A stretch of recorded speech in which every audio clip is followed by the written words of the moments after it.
My grandfather planted that oak tree in 1974. He was 60 years old then. He had just retired from the coal mines. His hands were rough, his back was sore, his lungs were full of dust. But he had a dream. He wanted to leave something behind, something that would outlast him, something his grandchildren would remember. He chose a bur oak. It was just a sapling then, barely 3 feet tall. He dug the hole himself. He mixed the soil himself. He watered it every day for a month. He told me, "This tree will be here long after I'm gone. You'll see." He died in 1982. The tree kept growing. It grew tall, it grew strong, its branches spread wide, its roots dug deep. It became the centerpiece of our yard. I inherited the property in 2015. My grandfather left it to me in his will. "Take care of the tree," he wrote. "It's the last thing I planted." I promised him. I kept that promise for 9 years. I watered it, I pruned it, I protected it. I sat under its shade on summer afternoons. I watched my children play under its branches. I watched the seasons change through its leaves. Then the HOA decided they wanted a better view of the sunset. The lake behind our neighborhood is beautiful. The sun sets behind the mountains, the water turns gold and orange and pink. It's a stunning view. But my grandfather's oak tree was in the way. It blocked the sight line from the HOA president's back deck. Her name was Patricia Holloway. She was 57 years old. She had been HOA president for 6 years. She had a reputation for getting what she wanted. She had bullied residents into removing fences. She had forced people to repaint their houses. She had fined a widow for planting flowers without approval. She was not a nice person. She complained about the tree at board meetings. "It's blocking the view," she said. "It's an eyesore. It needs to go." The board agreed. They voted to remove it. They didn't consult me, they didn't notify me, they didn't give me a chance to respond. They just decided. They hired an arborist, a man named Harold Crane. He was supposed to be an expert. He examined the tree for 20 minutes. He wrote a report. He said the tree was diseased. He said it was a safety hazard. He said it needed to be removed immediately. His report was a lie. The tree was perfectly healthy. Every arborist I consulted later confirmed it. But Dr. Crane had been paid by the HOA. He wrote what they wanted to hear. He signed his name to a lie. The tree was cut down on a Tuesday. I was at work. I came home at 5:30 p.m. The tree was gone. Just a stump, just sawdust, just memories.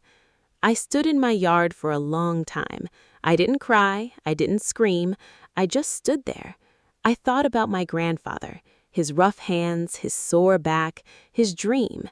I thought about his words, "This tree will be here long after I'm gone." He was wrong. It was gone, and I had failed to protect it. I called the HOA president. She didn't answer. I left a voicemail. "Why?" I asked. "Why did you do this?" She never called back. I called the police. They said it was a civil matter. I called a lawyer. She said I had a case. I called in tree appraiser. He said the tree was worth $75,000. Not for the wood, for the shade, for the beauty, for the sentiment. I filed a lawsuit. The HOA offered to settle. They offered $10,000. I said no. They offered $25,000. I said no.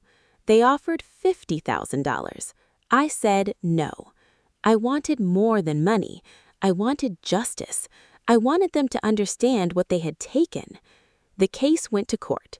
The judge was a woman named Margaret Holloway, no relation to the HOA president. She was fair. She was patient. She listened. The HOA's lawyer argued that the tree was diseased. He presented Dr. Crane's report. I presented reports from 3 independent arborists. All of them said the tree was healthy. All of them said Dr. Crane's report was fraudulent. Dr. Crane asked to explain his findings. He couldn't. He stammered. He contradicted himself. He admitted under oath that he had not performed a proper inspection. The judge ruled in my favor. She ordered the HOA to pay $75,000 in damages. She ordered them to pay my legal fees. She ordered them to plant replacement trees. Not just one tree, every tree they had ever cut down in the neighborhood.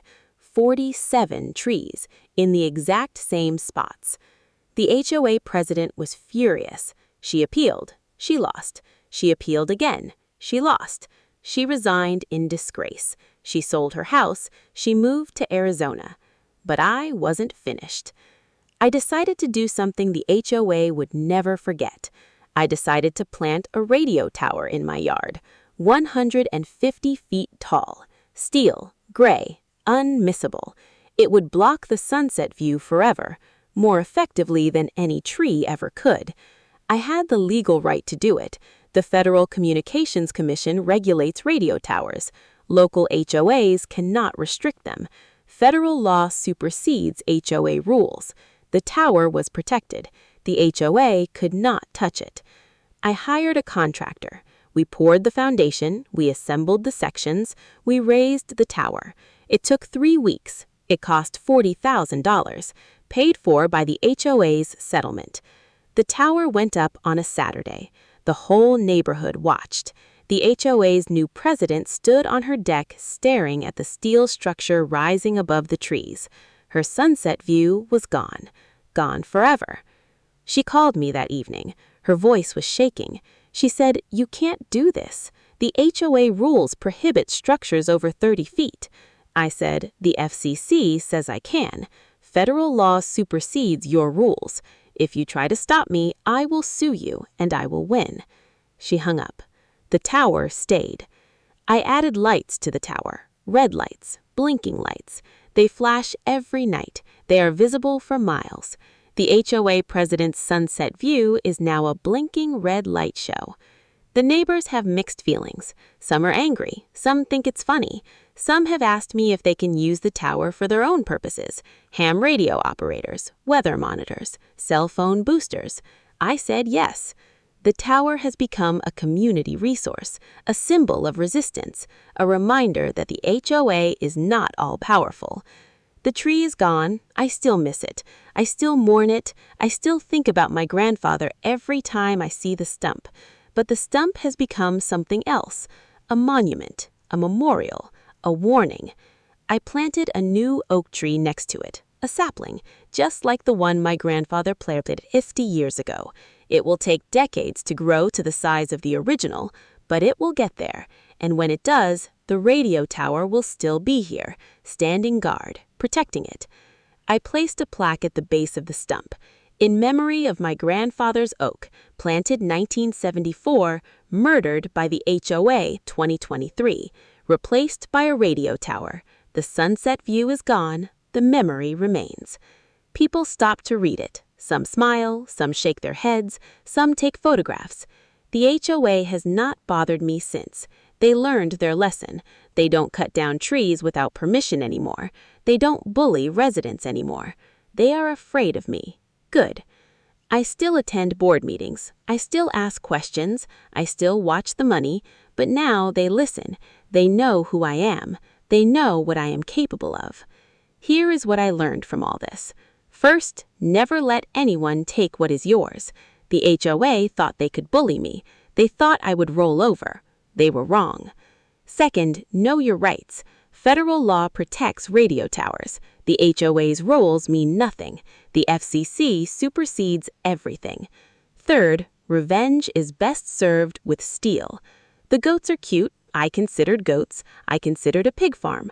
I considered a composting facility. But the radio tower was perfect. It blocks the view. It asserts my rights. It makes a statement. Fourth, the law is on your side, if you take the time to find it. I spent hours researching telecommunications law. I consulted experts. I built a case. I won. Fifth, don't let them break you. There were days when I wanted to give up, days when the legal fees seemed impossible, days when I just wanted to move away. But I kept going, because my grandfather's tree deserved better. The radio tower stands 150 feet tall. It is the tallest structure in the neighborhood. It is visible from miles away. It is a testament to one man's determination. It is a warning to every HOA that oversteps its bounds. If you ever find yourself in a similar situation, remember this: you have rights. The HOA is not all-powerful. Federal law supersedes local rules. You can fight back, and you can win. Don't let them take what is yours. Don't let them bully you. Don't let them win. Plant a tree, build a tower, fight back. My grandfather would be proud. Drop a comment. Has your HOA ever destroyed something irreplaceable? Have you ever fought back? Share your story. Subscribe for more stories every week. And remember, the sun sets, the tower stands, the memory remains. See you next week. The tower changed the neighborhood. Not everyone was happy about it at first. Some neighbors complained. They said it was ugly. They said it blocked their view, too. They said I was being childish. I listened to their complaints. I understood their frustration, but I didn't apologize. One neighbor, an elderly woman named Mrs. Patterson, came to my door with tears in her eyes. "I used to watch the sunset from my bedroom window," she said. "Now all I see is steel." I felt bad for her. I really did. But I couldn't undo what the HOA had done. I couldn't bring back my grandfather's tree. I could only respond. I invited her over for dinner. We sat on my porch. The tower stood between us and the sunset. I explained why I built it. I told her about my grandfather. I told her about the tree. I told her about the HOA's betrayal. She listened. She didn't forgive me, but she understood. Over time, the complaints faded. The tower became part of the landscape. People stopped noticing it. They stopped complaining about it. They accepted it. Some even grew to appreciate it.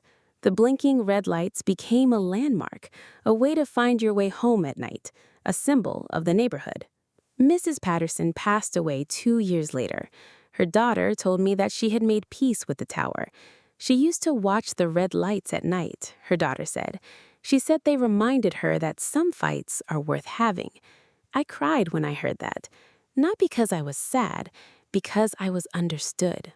The radio tower has been standing for 3 years now. The new oak tree is 10 feet tall. It will be decades before it provides the shade my grandfather's tree once did, but it will get there, and I will be here to see it. I think about the HOA president sometimes. Patricia Holloway, the woman who ordered the tree cut down. I heard she's living in Arizona now, selling timeshares. She dyed her hair brown. She uses a different name. She thinks no one knows who she is.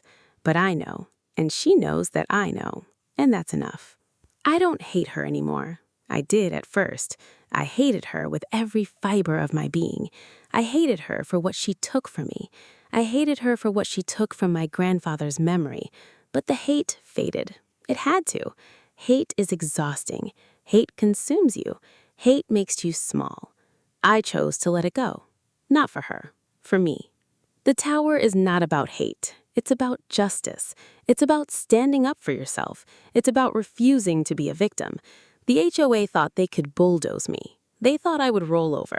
They thought I would accept their lies and move on. They were wrong. The tower is a reminder that the little guy can win, a reminder that the law is on your side if you take the time to find it, a reminder that some fights are worth having. My grandfather used to say, "The oak tree grows slowly, but its roots run deep." He was talking about the tree, but he was also talking about our family, our values, our determination, our refusal to back down. The tower is not an oak tree. It's steel and concrete and blinking red lights, but its roots are just as deep. They run through the soil of this neighborhood, through the memories of my grandfather, through the promise I made to protect what was his. The tree is gone, the tower remains, the sunset view is blocked, the HOA is humbled, and I am at peace. Drop a comment. Have you ever had to fight for something that mattered? Have you ever stood up to a bully and won? Share your story. Subscribe for more stories every week. Hit the bell so you don't miss the next one. And remember, the oak tree grows slowly, but its roots run deep. And sometimes those roots are made of steel. See you next week.